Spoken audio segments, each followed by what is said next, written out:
നമ്മളൊക്കെ ദീനിന്റെ കാര്യങ്ങളോടും അമലുകളുടെ വിഷയത്തിലും ബാക്കിലാക്കി പോകുന്ന ആൾക്കാരെ പോലെ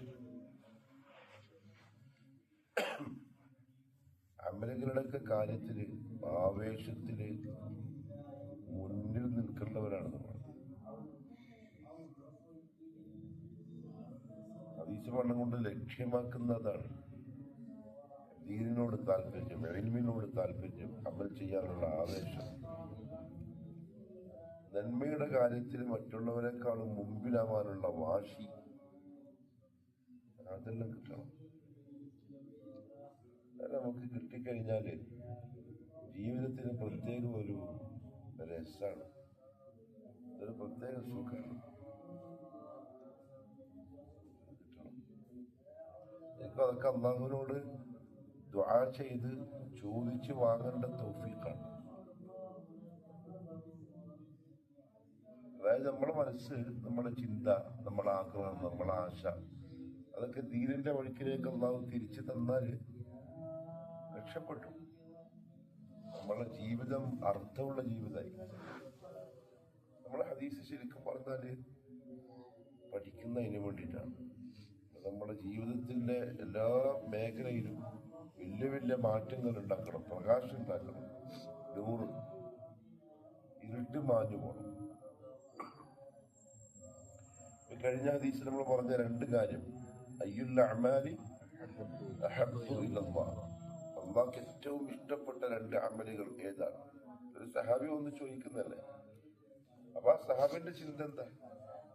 എങ്ങനെങ്കിലും അള്ളാഹ്ക്ക് ഏറ്റവും ഇഷ്ടപ്പെട്ട കാര്യം ചെയ്യണം. ചിന്ത നമുക്ക് കിട്ടേണ്ടത്. നമ്മളിപ്പോ ചെയ്യണമെന്ന് ആഗ്രഹിക്കുന്ന സംഗതി എന്താണ്? എങ്ങനെങ്കിലും നമ്മളെ ശരീരത്തിനും മനസ്സിനും ഒരു സുഖം കിട്ടുന്ന കാര്യം എന്താ ഉള്ളത്, അത് ചെയ്യാം. അതിന്റെ നേരെ ഉൾട്ട ഇങ്ങനെ ചിന്ത നമുക്ക് ചിന്തിക്കാൻ പറ്റിയാൽ അഹബ്ബുൽ അഅ്മാലി ഇലല്ലാഹ്. അപ്പൊ ഒന്ന് റസൂലുള്ളാഹി പറഞ്ഞിട്ട് എന്താ? അസ്സലാത്തു അലാ വഖ്തിഹാ. അപ്പൊ ചെയ്യണം. അത് ചെയ്യലാണ് അള്ളാന്റെ ഏറ്റവും ഇഷ്ടപ്പെട്ട അമൽ എന്ന് പറയുമ്പോൾ അള്ളാനെ ഇഷ്ടപ്പെടുത്താനുള്ള വഴി അത് ചെയ്യലാണ്. നിസ്കാരം പ്രതീക്ഷിച്ച് നിൽക്കുന്ന ഒരു മാനസികാവസ്ഥ ഉണ്ടാവും. ഒരു വക്ത് കഴിഞ്ഞു, അടുത്ത വക്ത് നിസ്കാരമാവാനുള്ള പ്രതീക്ഷയും ആശയും അതിനു വേണ്ടി ഒരുങ്ങി നിൽക്കലും എന്ന് വരണം. അല്ല നമുക്ക് നമുക്ക് തോന്നുമ്പോഴാണ് കുഴപ്പമില്ല എനിക്ക് എന്ന് നമുക്കൊരു സമാധാനിക്കാൻ പറ്റുക. ഹദീസിൽ അങ്ങനെ കേട്ടു, അള്ളാഹ്ക്ക് ഏറ്റവും ഇഷ്ടമുള്ള അമൽ ഇതാണെന്ന് മനസ്സിലാക്കുകയും ചെയ്തു. എന്നിട്ടും നിസ്കാരത്തിൽ അതിന്റെ സമയം പരിഗണിച്ച് നിസ്കരിക്കുന്നില്ലെങ്കിൽ അർത്ഥമില്ല. നിസ്കാരത്തിൽ അതിന്റെ സമയത്തെ തന്നെ പരിഗണിച്ച് നിസ്കരിക്കും. ഒരിക്കലും അങ്ങോട്ടും ഇങ്ങോട്ടുമായി പോകുന്നൊരവസ്ഥ വരാൻ പാടില്ല. പിന്നെ ഏതാ? സുമ്മ അയ്യു ബിറുൽ വാലിദൈൻ. അള്ളാഹ്ക്ക് ഏറ്റവും ഇഷ്ടപ്പെട്ട സംഗതിയാണ്. അപ്പൊ അങ്ങനെ പലരുമായിട്ട് നിൽക്കാനും പാടുള്ളൂ. അള്ളാഹു ആയത്തിൽ പറഞ്ഞതൊക്കെ നമ്മൾ കഴിഞ്ഞ ആഴ്ച പറഞ്ഞു. കിതാബില്ല, എന്റെ അടുത്തില്ല.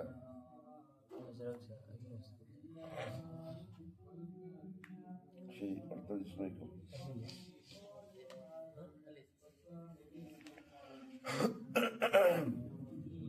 عن عثمان بن عفان رضي الله عنه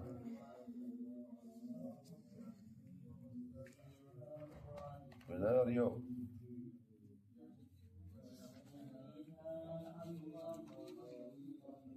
والله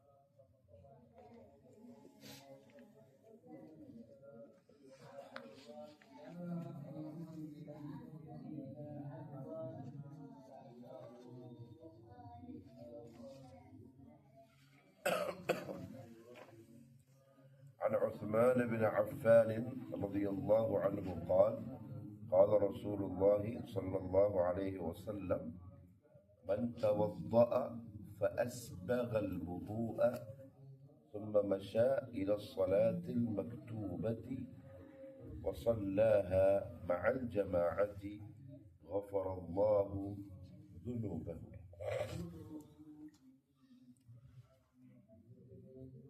رواه مسلم.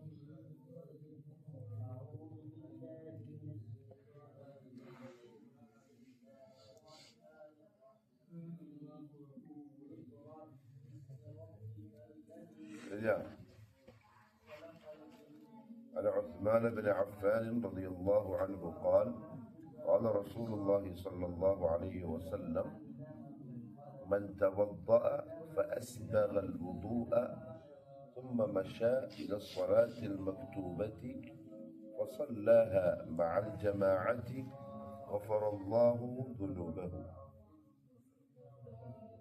غفر الله له ذنوبه.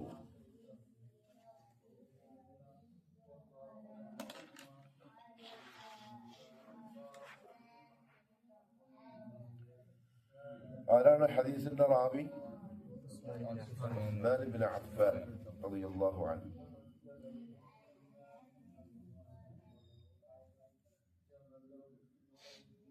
സഹാബാക്കളുടെ കൂട്ടത്തില് ആദ്യ സമയം സ്റ്റാർട്ടിങ്ങിൽ തന്നെ ഇസ്ലാമിലേക്ക് വന്ന സഹാബിയാണ്.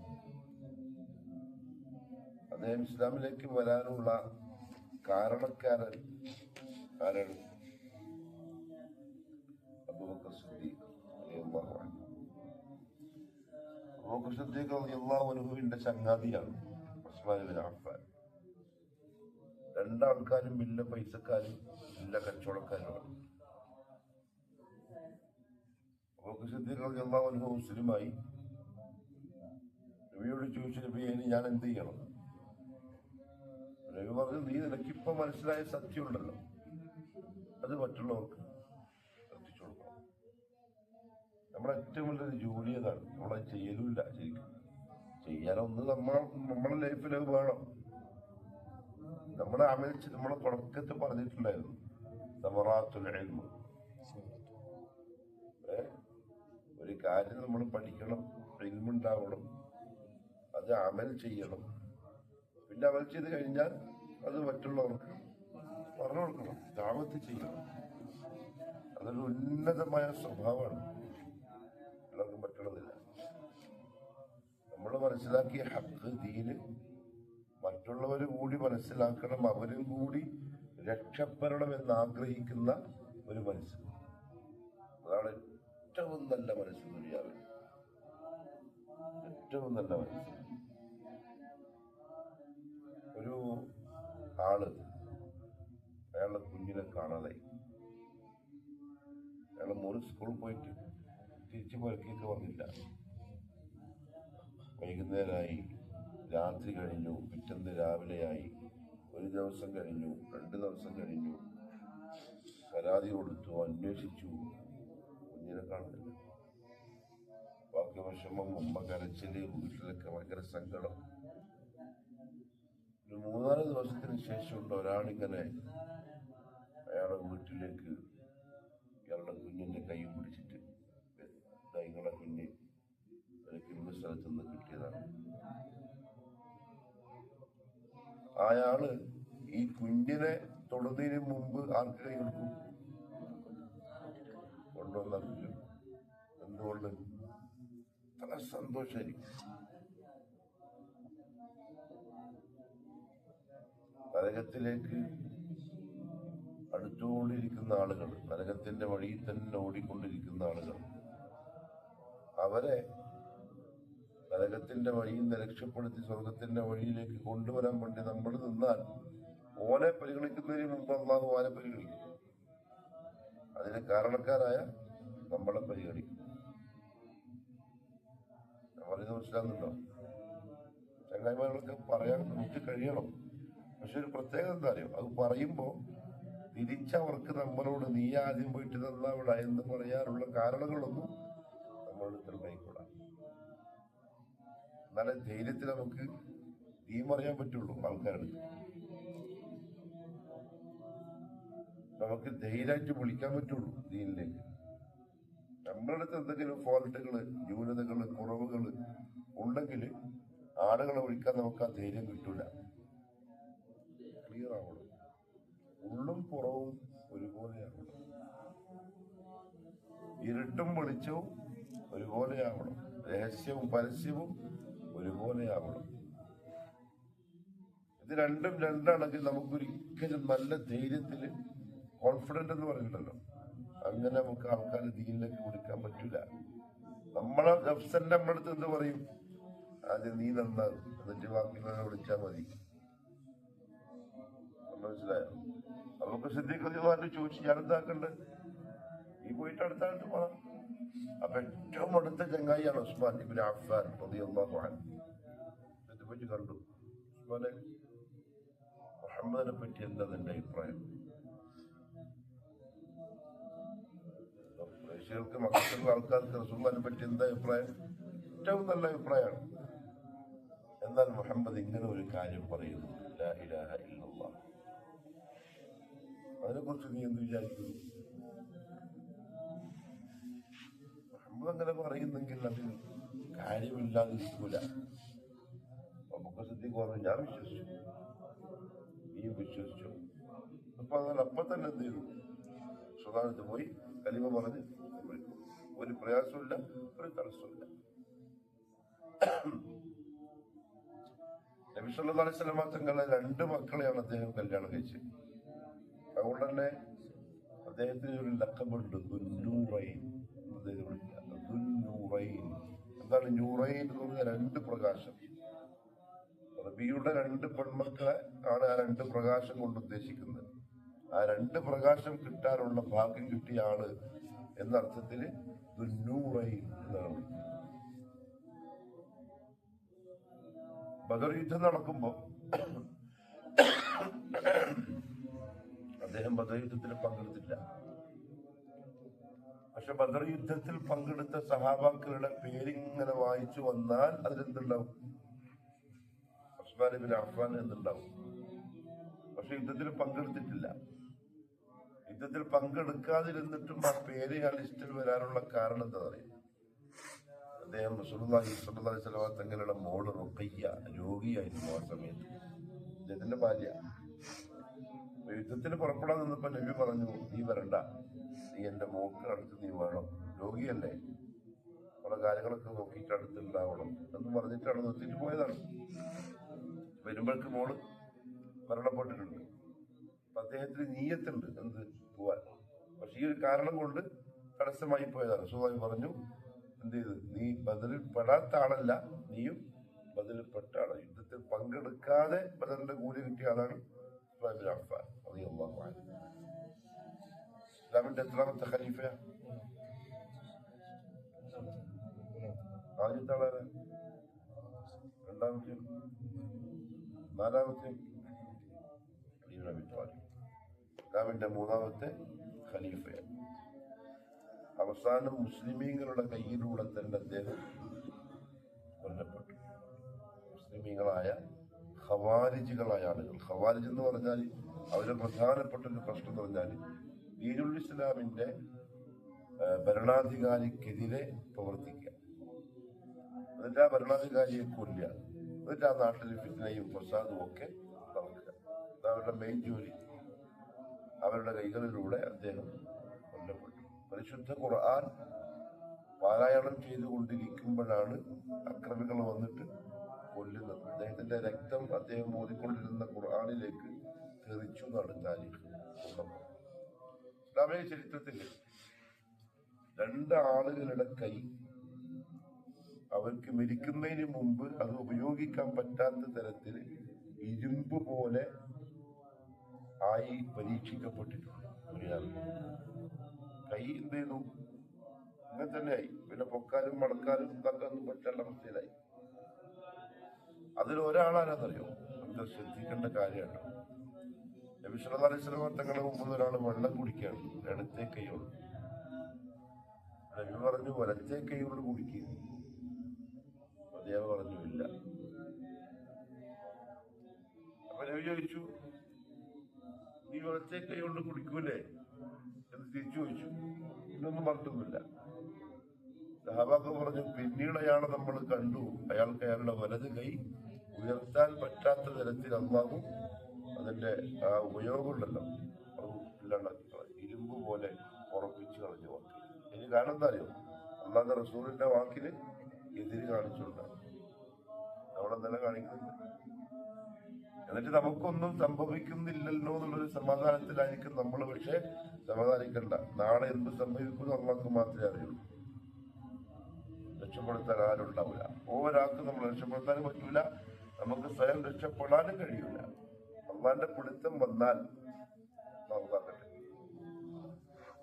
രണ്ടാമത്തെ ആള് സഹാബാക്കൾ പറഞ്ഞു, ഉസ്മാൻ റളിയല്ലാഹു അൻഹുവിനെ അന്ന് വെട്ടിയ ആ മനുഷ്യനാണ്. ആ വാളോട് വെട്ടിക്കൊന്ന അയാളുടെ കയ്യും പിന്നീട് അയാൾക്ക് ഉപയോഗിക്കാൻ പറ്റാത്ത തരത്തിൽ പരീക്ഷിക്കപ്പെട്ടു, ശിക്ഷിക്കപ്പെട്ടു അയാൾ ദുനിയാവിൽ തന്നെ. ഞാൻ പറഞ്ഞു വന്നത് അതാണ് ഉസ്മാൻ ബിൻ അഫ്ഫാൻ റളിയല്ലാഹു അൻഹു. ആ സഹാബിയാണ് ഈ ഹദീസ് റിപ്പോർട്ട് ചെയ്യും. വലിയ ധർമ്മിഷ്ഠനായിരുന്നു, വലിയ പൈസക്കാരനാണ്. അതേപോലെ പൈസ അള്ളാന്റെ മാർഗത്തിൽ സദഖ ചെയ്ത ആളും കൂടിയാണ് ഉസ്മാൻ റളിയല്ലാഹു. സ്വർഗം കൊണ്ട് സന്തോഷ വാർത്ത അറിയിക്കപ്പെട്ട പ്രധാനപ്പെട്ട എത്ര സഹാബാക്കളുണ്ട്? 10 പേരുണ്ട്. അശറത്തുൽ മുബശ്ശിരീൻ. അതിൽ മൂന്നാമത്തെ ആളാണ് ഉസ്മാൻ ഇബ്നു അഫ്ഫാൻ. ഉസ്മാനുൻ ഫിൽ ജന്ന എന്ന് നബി സല്ലല്ലാഹു അലൈഹി വസല്ലം തങ്ങൾ പറഞ്ഞിട്ടുണ്ട്. അപ്പൊ അദ്ദേഹം പറയാണ്, ഖാല റസൂലുള്ളാഹി സ്വല്ലല്ലാഹു അലൈഹി വസല്ലം. എന്താർത്ഥം? മൻ തവദ്ദഅ, ഒരാൾ വുദൂ ചെയ്തു. തവദ്ദഅ എന്ന് പറഞ്ഞാൽ വുദൂ ചെയ്യുക. എന്നിട്ടോ ഫഅസ്ബഗൽ വുദൂഅ, വുദൂഇനെ പൂർത്തിയാക്കി ചെയ്തു. അസ്ബഗ എന്ന് പറഞ്ഞാൽ പൂർത്തിയാക്കി ചെയ്യുക, അതായത് ഒപ്പിക്കാതെ. വെള്ളം കൊണ്ട് എങ്ങനെങ്കിലും ഒന്ന് കൊടുത്തിട്ട് വന്നല്ല, കൈ കഴുകുന്ന പോലെ കൈ കഴുകി തല മുഴുവനായും തടവി പിന്നെ കൈകാലുകളൊക്കെ തേച്ച് കഴുകി ശ്രദ്ധിച്ച് സൂക്ഷിച്ച് പിന്നെ കൈകാലുകളൊക്കെ കഴുകുമ്പോൾ കുറച്ചും കൂടി കയറ്റി കഴുകി കുറച്ചും കൂടി മുകളിലോട്ട് കഴുകി അങ്ങനെ വുദൂഇനെ ശ്രദ്ധിച്ച് അയാൾ വുദൂ ചെയ്തു. തോന്നിയ പോലെ അല്ല. فأسبغ الوضوء ثم مشى മഷ എന്ന് പറഞ്ഞാൽ എന്താ അർത്ഥം? നടക്കുക. സുമ്മ മഷ, പിന്നെ അദ്ദേഹം നടന്നു. എങ്ങോട്ട്? ഇല സ്വലാത്തിൽ മക്തൂബത്തി, ഫർദ് നിസ്കാരത്തിലേക്ക്.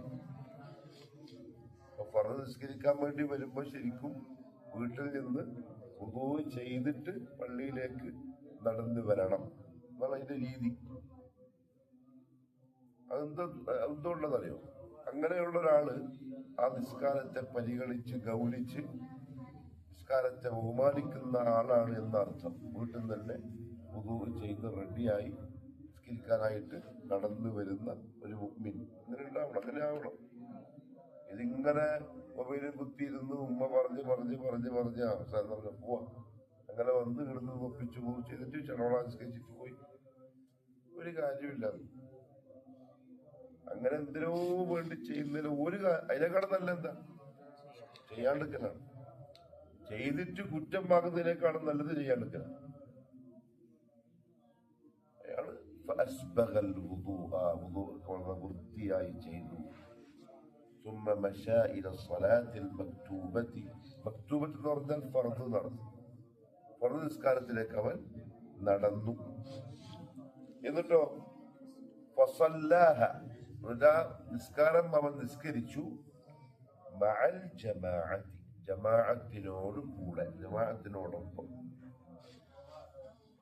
എന്നാൽ ഗഫറല്ലാഹു ലഹു, അല്ലാഹു അവന് പുറത്തു കൊടുക്കും, ദുനൂബഹു, അവന്റെ പാപം.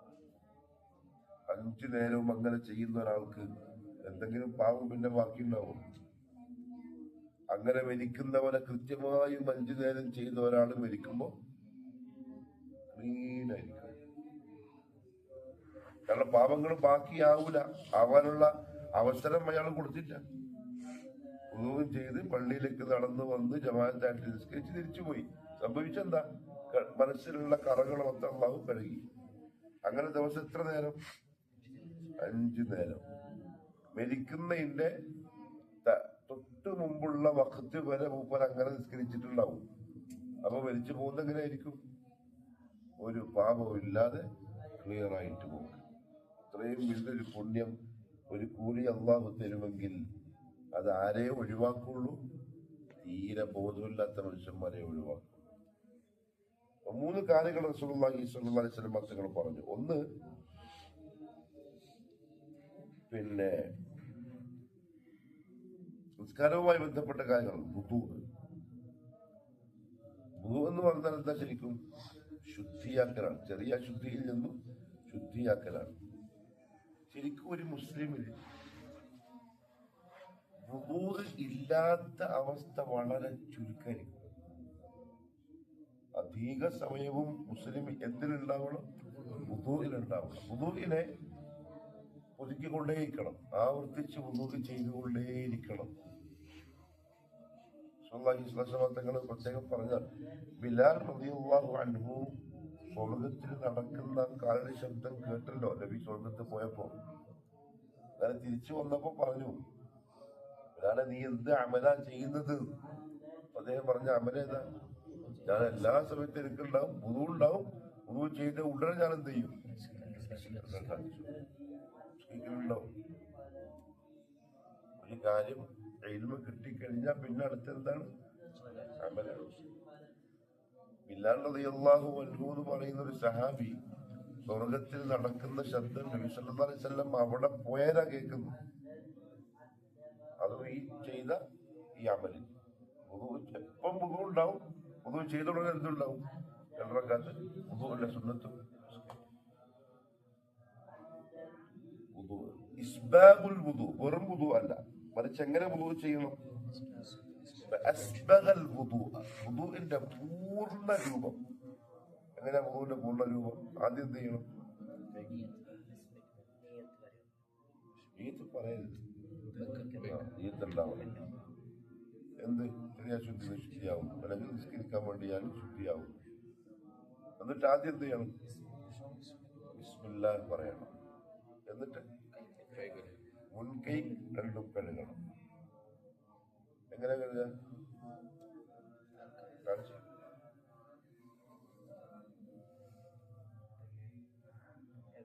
ഇപ്പൊ കാണിക്കുമ്പോ ഇങ്ങനെ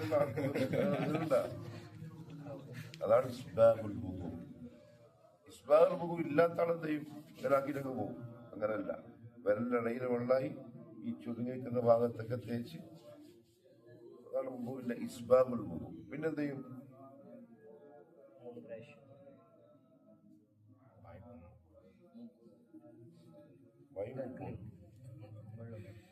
വെള്ളം എന്താ പറയുന്നത്? പറ.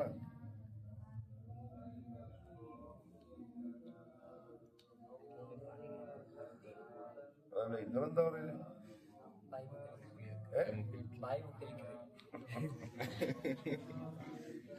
വായി മുക്കളിക്കല. ഏത് വായിക്കും? വായ നല്ല സാഹിബ് വായി.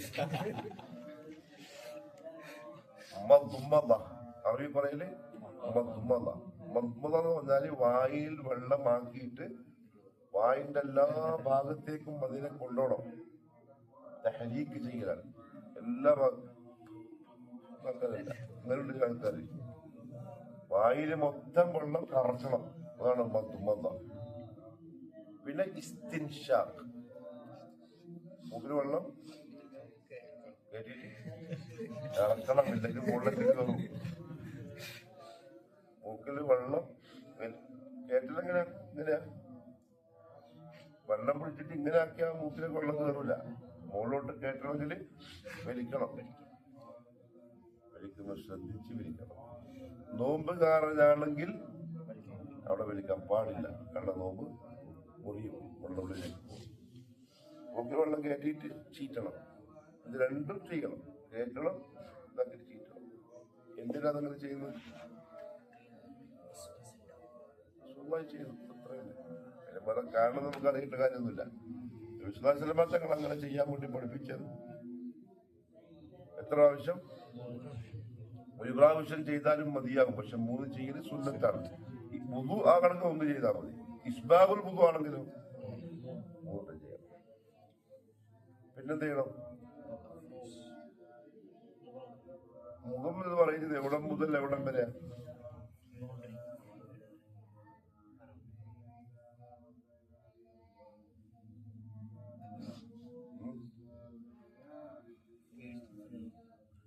മുടി മുളക്കുന്ന സ്ഥലം മുതൽ. മുടി മുളക്കുന്ന സ്ഥലം എവിടെയാ? കഷണ്ടിയാണെങ്കിലോ ചിലക്കീടല്ലോ മുടി ഉണ്ടാവും. അതല്ല, പിന്നെ ആയതല്ലേ. ശരിക്കും മുടി മുളക്കുന്ന സ്ഥലം ഏതാ? ഇതല്ലേ. അവിടെ മുതൽ താടിയെല്ലിന്റെ താഴെ വരെ നീളത്തില് മുടി മുളക്കുന്ന സ്ഥലം മുതൽ താടിയെല്ലിന്റെ താഴെ വരെ. വീതിയിലോ ഈ ചെവിക്കുറ്റി മുതൽ ഈ ചെവിക്കുറ്റി വരെ. അപ്പൊ ഇത്രയും ഭാഗത്ത് മൊത്തം എന്ത് ചെയ്യണം? വെള്ളം കൊള്ളണം. ഇങ്ങനെ വെള്ളം എടുത്തിട്ട് ഇങ്ങനെ ആക്കിച്ചു പോയാല് അങ്ങനെ കൊള്ളില്ല. ഇസ്ബാബുൽ വുദു ആകണമെങ്കിൽ ആ ഭാഗം മുഴുവനും വെള്ളം തട്ടണം. ആ ഭാഗം കൃത്യമായി വെള്ളം തട്ടിയിട്ടില്ലെങ്കിൽ വുദു ബാത്തിൽ. ഇതിനുള്ളിൽ താടിയെല്ലിന്റെ താഴെ വരെ. താടിന്റെ അവസരം എന്താ അറിയോ? നല്ല കട്ടി താടിയാണെങ്കിൽ അതിന്റെ മുകളിൽ ആക്കിയാൽ മതി. നമ്മുടെ തത്വത്തിലുള്ള കട്ടിയുള്ള താടിയല്ല. അതുകൊണ്ട് എന്ത് ചെയ്യാ? വെള്ളം അതിന്റെ ഇടയിലാക്കിയിട്ട് അതിന്റെ ഉള്ളിൽ വെള്ളം ആക്കാൻ ശ്രമിക്കുക. കട്ടിത്താടിയാണോ അല്ലേന്ന് എങ്ങനെ മനസ്സിലാവും? നമ്മളിങ്ങനെ നോക്കുമ്പോ നമ്മുടെ തൊലിയുടെ നിറം, തൊലി മീൻസ് സ്കിന്നിന്റെ നിറം കാണുന്നുണ്ടെങ്കിൽ കട്ടിത്താടിയല്ല. മനസ്സിലായോ? അങ്ങനെയാണ് അത് മനസ്സിലാക്കുക. അത് കാണുന്നില്ലെങ്കിലോ തൊടിപ്പാർക്ക് അങ്ങനത്തെയുള്ള റിയാസ്മാരല്ലേ? പക്ഷെ റിയാസന്മാരല്ലേ ഋഷിൻ്റെപ്പ അത് ശരിക്കും കട്ടിത്താടിയാണ്. അതിന്റെ മുകളിൽ കൂടി അങ്ങ് വെള്ളം ആക്കിയാൽ മതി. നമ്മളതൊക്കെ നേരി താടിയാണ്. അതിന്റെ ഉള്ളിലുള്ള വെള്ളം ആക്കണം. മുഖം കഴിഞ്ഞാൽ വലത്തെ കൈ മുട്ടുൾപ്പെടെ. എന്ന് പറഞ്ഞാല് മുട്ടും കഴുകണം, മുട്ട് വരെയല്ല, മുട്ട് ഉൾപ്പെടെ. അപ്പൊ ഇവിടം വരെ കഴുകണം. അബൂ ഹുറൈറ റളിയല്ലാഹു അൻഹു ഇവിടം വരെ കഴുകലുണ്ട്. എന്തിനാ അറിയോ? അവയവങ്ങൾ, വുദൂഇന്റെ അവയവങ്ങൾ ആഖിറത്തിൽ പ്രകാശിക്കും എന്നുണ്ടാവും. അപ്പൊ ഏറ്റവും അധികം കഴുകുമ്പോ ഏറ്റവും അധികം കോടിക്കണക്കിന് മനുഷ്യന്മാര് മഷറിനുണ്ടാവുമല്ലോ നബിയെ. അവിടെ നിന്ന് നിങ്ങളുടെ ഉമ്മത്തിൽ എങ്ങനെയാ പ്രത്യേകിച്ചും അറിയുക എന്ന് സഹാബാക്കൾ ചോദിച്ചപ്പോ പറഞ്ഞതാണ്, അവർ വുദൂ ചെയ്ത അടയാളം കൊണ്ട് ഞാൻ അവരെ മനസ്സിലാക്കും. വുദൂവിന്റെ അവയവങ്ങൾ എന്ത് ചെയ്യും? പ്രകാശിക്കും. അതുകൊണ്ട് എത്ര പ്രകാശിപ്പിക്കാൻ പറ്റുമോ അത്രയും വുദൂ ചെയ്യാം. ഇപ്പൊ എത്ര വോൾട്ടാ? 20 ആയിട്ട് ഒരു ഇത്രയുണ്ട്. അപ്പൊ ഒരു 100 ആണെങ്കിലോ, 200 ആണെങ്കിലോ, 500 ആണെങ്കിലോ, മനസ്സിലായോ? അങ്ങനെ പോകും. അതേപോലെ എത്രത്തോളം വർദ്ധിപ്പിക്കുമ്പോ അത്രയധികം എന്താവും ആഹാരത്തില് പ്രകാശം. അപ്പൊ ഇതെല്ലാം ശരിക്കും കേൾക്കുമ്പോ എന്ത് ചെയ്യണം? നമ്മള് അങ്ങനെ പ്രകാശിപ്പിക്കാൻ നോക്കണം. ഒന്ന് നഷ്ടപ്പെടുത്തേണ്ട അമലല്ല. ആഖിറത്തിൽ മഹ്ശറിൽ ആളുകൾക്കിടയിൽ അങ്ങനെ തിളങ്ങിയിട്ട് നിൽക്കാൻ പറ്റണം. രക്ഷപ്പെട്ടു. ചോദിച്ചു, കുറെ കുതിരകൾ ഇങ്ങനെ നിൽക്കുന്നു. അപ്പൊ ആ കുതിരകളുടെ കൂട്ടത്തിൽ ഒരു കുതിരന്റെ കാലില് വെള്ള നിറമുണ്ട്. കറുത്ത കുതിരക്ക് കാലിന്റെ കുളമ്പിന്റെ ഭാഗത്ത് വെള്ള, നെറ്റിയുടെ ഈ ഭാഗത്തും വെള്ളയുള്ള കുതിര കണ്ടില്ലേ? അതിനെടുത്ത് നോക്കിയാലും നിങ്ങൾക്ക് മനസ്സിലാവൂലേ? കുറേ കുതിരയുണ്ട്, കുറെ കാലുണ്ട്. നോക്കുമ്പോ ഒരു കാലുണ്ട് വെള്ള, അത് പ്രത്യേകിച്ച് എടുത്ത് കാണിക്കൂലേ? അതേപോലെ എനിക്ക് മഹ്ശറിൽ നിങ്ങളെ മനസ്സിലാവും. എൻ്റെ ഉമ്മത്തിൻ്റെ കൈയും കാലിൽ നിന്നുണ്ടാവും, പ്രകാശിക്കുന്നുണ്ടാവും. അവരുടെ വുളു എൻ്റെ കാരണത്താൽ. അപ്പൊ ഏറ്റവും കയറ്റി കഴുകാൻ പറ്റിയാൽ അത്രയും നല്ലത്. ഇപ്പൊ മുട്ടതിൽ പെട്ടു, എങ്ങനെ കഴുകണം? അതന്നെ, എങ്ങനെ തേച്ച് കഴുകണം. ഇങ്ങനെ തേച്ച് കഴുകി ഇങ്ങനെ പൈപ്പ് വെള്ളാക്കി ഇങ്ങനെ ഉടനെ അങ്ങനെ തേക്കാനാവില്ല. കൈ ഒരച്ചിട്ട് കഴുകണം.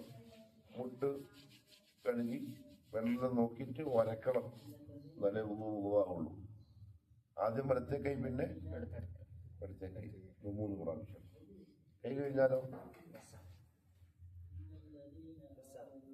തല കഴുകലോ തടവലോ? ഓരോരുത്തന്മാർ ഇവിടെ വന്നിട്ട് തല കഴുകല് കൊടുക്കുമ്പോ നാക്കി മുടിയിടം കുലുക്കി അപ്പൊ എനിക്ക് നാക്കിട്ട് വരണം. പള്ളിയിലുള്ള തല കഴുകലല്ല. തടവൽ എങ്ങനെയാ? തടവ്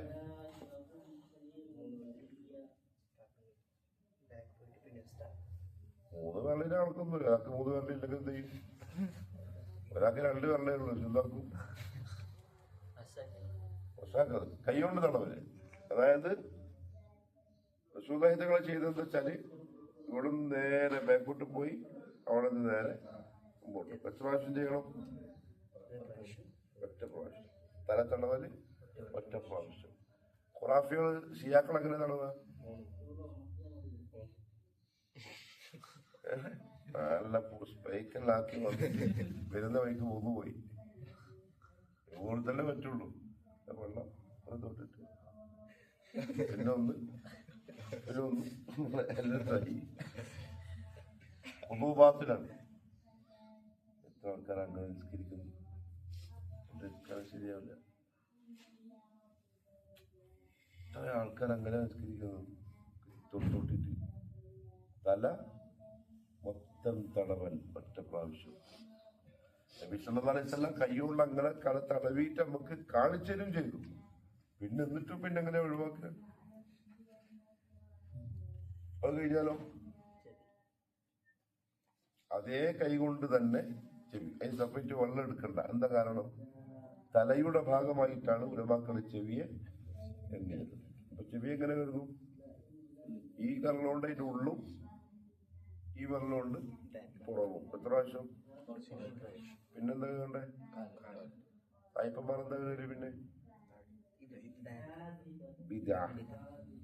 അത് വിജാത്താണ്, ചെയ്യാൻ പാടില്ല. ഉദുവിന്റെ ഭാഗമല്ല. വിയർപ്പ് കളയാൻ വേണ്ടി കഴുകിയാൽ വേറെ കാര്യം. ഉദുവിന്റെ ഭാഗമായിട്ട് പെരട് കഴുകിയാൽ അത് വിജാത്താണ്, ചെയ്യാൻ പാടില്ല. പിന്നെ ഏതാ?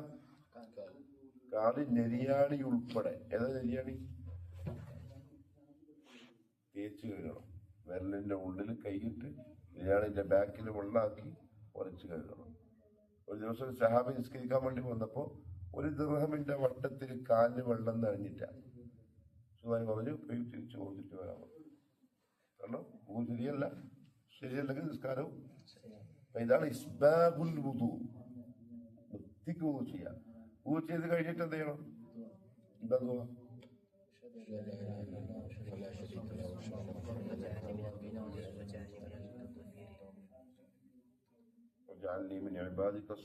ഉണ്ട്. പിന്നെന്തില്ല? സുബ്ഹാനക അല്ലാഹുമ്മ വബിഹംദിക ഇല്ല. لا إله إلا أنت أستغفرك اللهم اجعلني من التوابين واجعلني من المتطهرين واجعلني من عبادك الصالحين واجعلني من المتطهرين. മതി. എന്താ കൂലി?